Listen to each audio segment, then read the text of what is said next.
But I noticed the whole town in Louisville, I don't know, anybody ever been? No?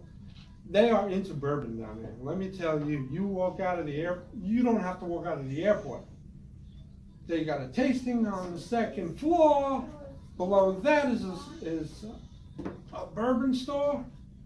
I mean, even the food has bourbon in it. But I thought they went a little far with the Twinkies. Yeah, I stopped there. I mean, what's next? Gummy bears? With rum in it? I mean, what are they gonna call it? Rummy bears? She likes those. Then I thought to myself, then it would really come true what people say of me. They say I'm so white that I glow in the dark. In fact, my family often sends me downstairs to fetch things because they don't want to turn the lights on. So as you can tell, I'm a rather light-skinned individual. So I hate it when I have to fill out job applications, because you always go through and you see those wonderful choices of what race are you? Are you African American? Are you Asian or Pacific Islander? And then they come up with Caucasians. Caucasian? What the heck is Caucasian? That sounds like some kind of disease of some sort. So that got me thinking, what would the symptoms of having the Caucasian be? I said, well, of course, it would start out with flu-like symptoms, as I've learned from my many years of being an EMT, that every new disease has flu-like symptoms to start out with. So you never know if you got the flu or the new deadly disease in which you're going to die in like 3 days. Because, that's all the CDC ever says is look out for flu-like symptoms. Well, thanks a lot. You're no help whatsoever. You're not a tremendous waste of taxpayer money or anything. Then I thought, well, I guess from there, what happens is you just become so white, your skin becomes transparent. People can just see right through you. And then like your eye color just disappears and you just have these creepy all white eyes. And then everything you touch just turns white. And this must be highly contagious because, everybody in this room seems to be starting out with a case right now. So, in fact, I'm so white that one time I wore a yellow shirt to work and everybody kept asking me how I'm feeling. And I'm like, well, why does everybody keep asking if I'm sick? I feel fine. So I looked in the bathroom mirror and I thought, dear God, I look like Casper the Friendly Ghost. I thought I had died for a second and started checking my pulse.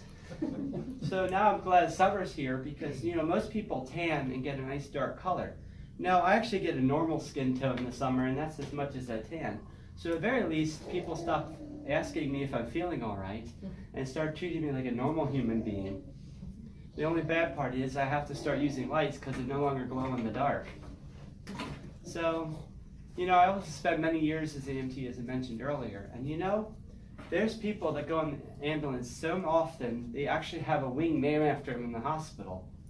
And you can always tell how often they're there because by the size of it. In fact, in the Robinson wing, if you take a left turn too long, you'll never find your way back out. Because I don't think she ever did either, to tell you the truth. Anyways, so that's a little bit of my life and where I came from and some of the interesting things that I've done. Okay, so I am married. I have a wife. She didn't approve these jokes, so I found after nearly 10 years of marriage, if you want to get out of doing certain things, just pretend you don't hear them. So the wife would say, hey, take out the trash, and I would just ignore her. And, hey, can you fold the laundry? And I just would ignore her. But I have to admit, after a while, I started to get a little bit offended by how little concern she showed for my loss of hearing. She's also a snorer. She does snore. Snoring is an awful thing. It's terrible sleeping next to a snorer. It's like watching somebody enjoy a meal when you're very hungry. And they're really enjoying that meal, and you're just sitting there going, I just need a nibble.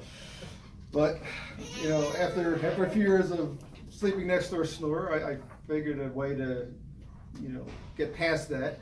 The following day when I was walking around tired and sleep deprived from not getting a good night's sleep, I would just go about my day collecting random objects that I would then drop in her mouth while she's sleeping at night. I pick up a rusty dime or some pocket lint, that thing that's in the corner of the dog's eye. It's kind of like salt, but not quite. Just drop it right in there while you're sleeping. Makes me feel a little better about myself. I do I do suffer from a disease. It's kind of like OCD, but it's actually a little bit worse. It's called CDO. It's just a severe form of OCD where I'm forced to alphabetize the initials of my disease. So, I know, I feel your pain. I'm sorry.